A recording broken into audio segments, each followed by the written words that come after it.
सर्वमङ्गलमाङ्गल्ये शिवे सर्वार्थसाधिके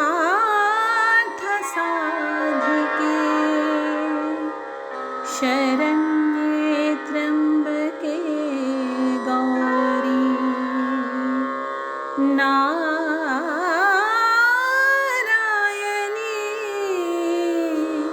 नमोस्तुते। जय माँ इंद्राक्षी, जय अम्बे। इंद्राक्षी धाम में दर्शकों आप सभी का हम हार्दिक स्वागत करते हैं। आज के दिन जिन जातकों का जन्म दिवस है, मैरिज एनिवर्सरी है, उन सभी को हमारी तरफ से बहुत बहुत शुभकामनाएं। आज भगवती कालरात्रि का पूजन किया जाता है। आज सप्तम नवरात्र है और आज के दिन ही आपके पाठ पूर्ण हो जाएंगे। अब जिनके यहाँ अष्टमी होती है, कल अष्टमी करें, और जिनके यहाँ नवमी होती है वो नवमी करें। लेकिन जैसे पाठ पूरा हो जाएगा और जो नवमी करते हैं तो वो नवमी में क्या करें, उनके लिए भी बताया जाएगा। और साथ में जैसे अष्टमी होती है, हम कन्या पूजन करते हैं, कढ़ाई पूजन करते हैं, तो सूक्ष्म रूप में ये सारी चीज़ें भी आपको समझा रहे हैं। कलश के जल का क्या करना होता है वो भी आपको इस अंक में बताएंगे। आइए पहले आज का हम पंचांग देखें। 15 अप्रैल सन 2024, दिन सोमवार, संवत 2081, चैत्र मास, शुक्ल पक्ष, तिथि सप्तमी, नक्षत्र पुनर्वसु, राहु काल 7:30 से 9, दिशा शूल पूर्व दिशा। अपने आज के पूजन में भगवती कालरात्रि का पूजन करें। और जब भगवती कालरात्रि का पूजन करें तो उसमें मन में यही विचार रखें कि संकटों का विनाश करने वाली हे जगदम्बा, हे कालरात्रि, मेरे परिवार का, मेरे राष्ट्र की आप सुरक्षा करना। आपकी कृपा सदा सदा मेरे परिवार पर बनी रहे।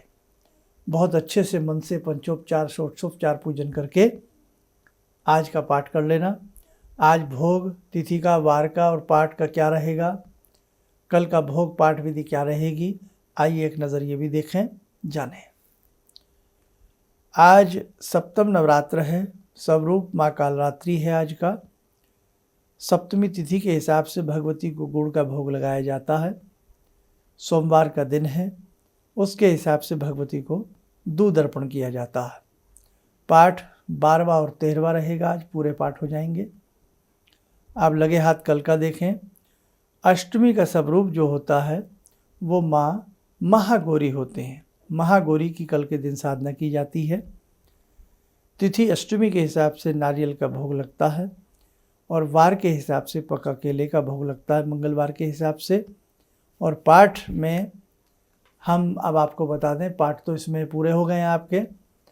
तो जो नवमी करते हों, अब अष्टमी में वो क्या करें, वो जैसे कवच पढ़ लें, अर्गला कीलक चाहें तो वो पढ़ लें। सूक्त हैं, तंत्रोक्त, देवी सूक्त, रात्रि सूक्त दोनों पढ़ लें। सिद्ध कुंजिका कर सकते हैं। नवारण मंत्र की 3 माला 5 माला ऐं ह्रीं क्लीं चामुंडाई विच्चे कर सकते हैं। देवी अथर्व शीर्षम पढ़ सकते हैं। या आप जो प्रतिदिन के हिसाब से पहले भी अपनी पूजा में चीज़ें पढ़ते हों वो कर लीजिएगा। लेकिन दुर्गा जी के नाम से, दुर्गा सप्तशती के हिसाब से आप कवच कर सकते हैं, सिद्ध कुंजिका स्तोत्र पढ़ सकते हैं, भवानी के 108 नाम पढ़ सकते हैं और नवारण मंत्र की माला करके आरती आदि कर लें। फिर आप अपनी नवमी कर लें। अब देखो, अष्टमी के हिसाब से कल कन्या पूजन होगा। कन्याएं 2 वर्ष से लेकर के 10 वर्ष तक की कन्याएं मानी गई हैं। कन्याओं को हाथ धुलाएं, पैर धुलाएं, उनको तिलक करें। और ये सब करने से पहले आप अपनी कढ़ाई तैयार कर लें। कढ़ाई में रवा हलवे का प्रसाद बनावें और कढ़ाई के एक दाहिनी तरफ का जो पकड़ने का कूंदा होता है उस पर आप हल्का सा तिलक और एक कलावा बांध दें। और पहला भोग जाकर के अपने दरबार में भगवती को लगावें और अपना पाठ वगैरह करके आरती करके कलश को वहाँ से उठा दें। कलश के ऊपर जो नारियल है उसे फोड़ लें। किसी फालतू संदेह में ना पड़े कि ये नारियल खाया नहीं जाता, ये नारियल रखा नहीं जाता। अरे पागलों, ये भगवती का प्रसाद है भैया। प्रसाद में भी इतने सारे लोगों ने बातें बता रखी हैं, पूछिए मत। बाकी बेटा आपकी इच्छा है, मेरा बताना जो फ़र्ज़ है, धर्म है, मैंने आपको बता दिया। वो भगवती का प्रसाद है, उसे आप फोड़ करके उसकी गिरी बना लें, थोड़ी सी गिरी वहीं रख लें, बाद में बांटना होता है। अब जो कलश के अंदर जो जल है, उस जल के छींटे आरती करने के उपरांत अपने सारे घर में दे दिए जाते हैं। आपका कोई उद्योग स्थल है, उस उद्योग स्थल के लिए थोड़ा सा जल बचा के रख लो, जब वहाँ जाओ वहाँ छींटे दे दो। हमारे किसान भाई हैं खेतों में, बाकी और उसमें उस जल में, थोड़े जल में और ज़्यादा जल मिला करके सारे खेतों में छींटे दे दो। जहाँ पशु वगैरह आप बांधते हैं वहाँ छींटे दे दो, हारी बीमारी दूर होती है। सारे घर में छींटे दे दो। शांति पाठ करना आता है तो कर लो, ओम धव शांति अंतरिक्षम शांति ही पृथ्वी शांति रापहा। नहीं आता तो कोई डर नहीं है, केवल गायत्री मंत्र पढ़ते हुए या दुर्गा दुर्गा दुर्गा दुर्गा दुर्गा जपते हुए सारे घर में जल का छींटा दे दो। ठीक है। अब कन्याएं, भगवती का स्वरूप आपके घर में है, उन कन्याओं को अच्छे से बिठाओ। अपने मंदिर की तरफ उनका मुख करना, या पूर्व दिशा या उत्तर की दिशा की तरफ मुख करना, और सबको बिठा करके सबके पैर हाथ धुलाओ।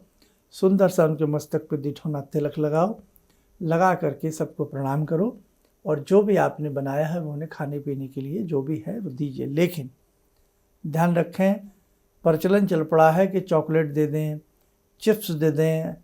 अब ये सारी बाज़ार की चीज़ें हैं, या आप ऐसे मत भोग के रूप में इनको इस्तेमाल मत करिएगा। आप खाने पीने की चीज़ अलग है, लेकिन भोग, जहाँ भगवती के भोग की बात आती है, वो कन्याएं नहीं है, वो भगवती स्वरूपा हैं। आप घर में उनके लिए हलवा बनाइए, खीर बनाइए, पूड़ी बनाइए, अच्छा सा कुछ बनाइए। हैं, बड़ा मुश्किल से भगवती का स्वरूप घर में आता है, तो आप अच्छे से भगवती को उन्हें भोग लगाएं, थोड़ा थोड़ा सा अपने हाथ से उन्हें खिलावें, और उसके बाद फिर आप बाल रूप समझ करके जो उन्हें देना चाहते हैं। अब भगवती को हम क्या दे सकते हैं? क्या हमारी औकात है कि हम भगवती को कुछ समर्पण कर सकते हैं, अर्पण कर सकते हैं? भगवती को अर्पण नहीं कर सकते हम स्वयं को भगवती को समर्पण कर सकते हैं। इसीलिए बाद में जब सब पूजा वगैरह हो जाए तो बाल रूप समझ करके जो आप उनको देना चाहें, कोई बैग, कोई जो भी आजकल की चीज़ें चल रही हैं वो आप दीजिएगा। लेकिन ऐसे पदार्थ ना दें जिनमें लहसुन आदि का प्रयोग किया गया हो, प्याज का प्रयोग किया गया हो, और या पता ही नहीं कि इसके अंदर क्या डाला गया है। ठीक है, ऐसे पदार्थ नहीं देने चाहिए। सबसे अच्छा है, बच्चे हैं, बाल रूप में उनकी पुस्तकें, बैग्स, या कोई टॉयज़, या बर्तन, या जो भी आपका अपना ऐसा मन करे, वो मैं आपको कहीं उसमें वो नहीं है। इस प्रकार से अच्छे से उनका मान सम्मान करिएगा। तो ये आपका कन्या पूजन। सबके पैर छू लीजिएगा, प्रणाम कर लीजिएगा, और जो नारियल की गिरी आपने उस गोले की निकाली है, वो थोड़ा थोड़ा नारियल की गिरी दे दीजिएगा। अष्टमी में वैसे भी नारियल देना बड़ा शुभ होता है। कन्या है, भगवती स्वरूपा हैं, और कम से कम 3 कन्याएं तो मिलनी चाहिए। एक बटुक बिठाया जाता है, बटुक भैरव के रूप में एक लड़का बिठाया जाता है, 8-10 साल का कोई बालक, लौंकड़िया भी जिसे कहते हैं बहुत सी भाषा में। और भैया, अब जैसे विदेशों में हमारे साधक हैं, दर्शक हैं, विदेशों में भी नवरात्र सब जगह करते हैं, विश्व में किया जाता है नवरात्र। तो जहाँ आपको ये लगे कन्या नहीं मिल रही है, ऐसा भी तो है ना। आज कन्याओं की कमी है, देखो ना, ढूंढने से भी कन्याएं नहीं मिलती। आगे आने वाला समय कितना विषम होगा, ये सोचो आप। इसलिए भ्रूण हत्या ये कभी नहीं करना चाहिए, महाअपराध है, ये ब्रह्म हत्या स्वरूप माना जाता है। खैर, तो जहाँ कन्याएं ना मिलें वहाँ आप पक्षियों को कुछ खिला दीजिए, अनाज वगैरह। गौशाला हो तो वहाँ गौशाला में जाकर के कुछ खिला दीजिए। आसपास कोई देवी माँ का मंदिर हो, वहाँ जाकर के फल फूल प्रसाद आदि जाकर के देवी माँ को अर्पण करके प्रणाम कर लीजिए। कहीं कुछ ऐसे स्थान पर कोई ऐसे लोग मिल जाएं, वहाँ फल फ्रूट बांट दीजिएगा तो भी अच्छा होता है। ठीक है बेटा। और बाकी चलते फिरते उठते बैठते कल अष्टमी है, मन में दुर्गा दुर्गा दुर्गा दुर्गा दुर्गा दुर्गा दुर्गा दुर्गा जपते रहना। बहुत अच्छा भवानी की कृपा आपके ऊपर बनेगी। और जिन्होंने नवमी करनी है, इसी हिसाब से वो लोग नवमी कर लेना। समय हो चला आज की ध्यान साधना का। जुड़ते हैं आज की ध्यान साधना में भगवती माँ कालरात्रि से।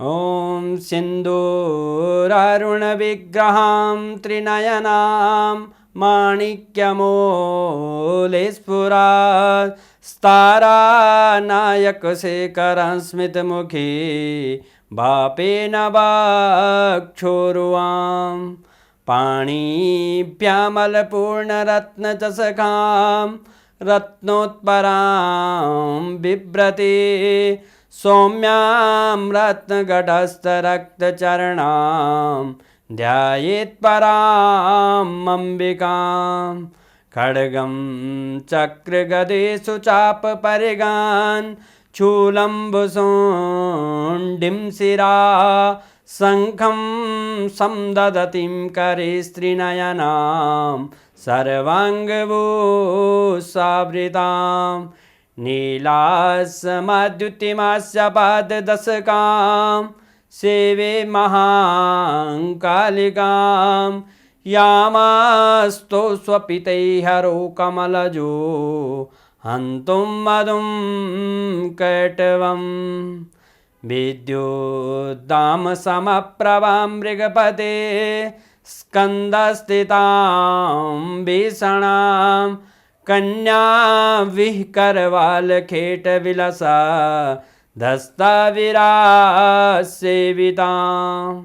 हस्तैश्चक्रगदाशिखेटविशिखां चापं गुणं तर्जनीं विप्राणामलिलात्मिकां शशिधरां दुर्गां त्रिनेत्रां भजे।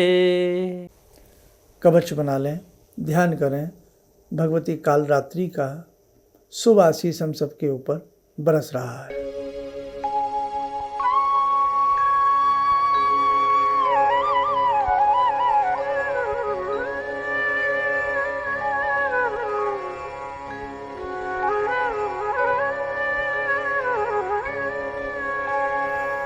ओम बोलते हुए नेत्र खोलें, सामान्य हो जाए। देखो साधकों, बहुत अच्छा समय आज का प्रस्तुत हो चुका है कि आपका पूर्ण पाठ हुआ। तीनों रहस्य, आज सप्तमी है, तीनों रहस्य आज अपने अच्छे से आप कर लेना।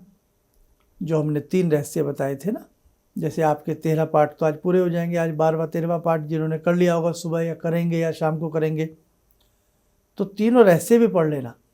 जो सुबह पढ़ना भूल गए हों वो शाम को तीनों रहस्य पढ़ के आरती आदि अपनी कर देना। कल अष्टमी है, कल कन्या पूजन करिए। कल आपके यहाँ नहीं होता है, आप नवमी में करते हैं तो नवमी में करिए। बाकी कल के दिन का मैंने सबको आपको तरीका बता ही दिया है। कलश में जो चांदी का सिक्का है वो भी मैंने बता दिया था 1-2 दिन पहले। उसको अच्छे से साफ करके अपने पूजा स्थल में ही रख लीजिएगा। वही हर साल आपके काम आता रहेगा, हर 6 महीने बाद। और ये अपने गल्ला लॉकर तिजोरी में रखिए, वो सिक्का शुभ रहता है। और बाकी चर्चाएं आपके साथ होती रहेंगी।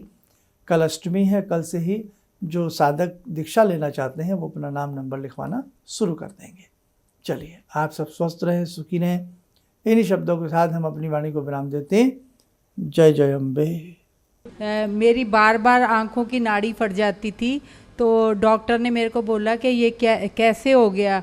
मेरे 30 साल की प्रैक्टिस में कभी भी इस आँख की रोशनी चली गई थी, तो वो मैं मंत्र करती थी, आपने मेरे को बताया था, तो उस मंत्र से मेरी रोशनी वापस आ गई। मेरे को काला मोतियाबिंद है, तो हाँ अब ठीक है, इस रोशनी आँख में आ गई। तो वो बोले कि मैं बड़ा हैरान हूँ कि रोशनी ये वापस आ कैसे गई, तो आपकी कृपा से आई। किसी भी समस्या के समाधान के लिए मिले प्रसिद्ध हस्तरेखा एवं वास्तु विशेषज्ञ प्रोफेसर धर्मेंद्र शर्मा जी से। नोट: शिविर में भाग लेने हेतु एवं व्यक्तिगत रूप से मिलने के लिए कॉल करने का समय सुबह 10 बजे से शाम 6 बजे तक। हमारे विभिन्न ज्ञानवर्धक कार्यक्रम देखने के लिए आप हमें अभी सब्सक्राइब करें, बेल आइकन को प्रेस करें ताकि आप देख सकें हमारा कार्यक्रम सबसे पहले। और अधिक जानकारी के लिए फेसबुक पेज को लाइक करना ना भूलें।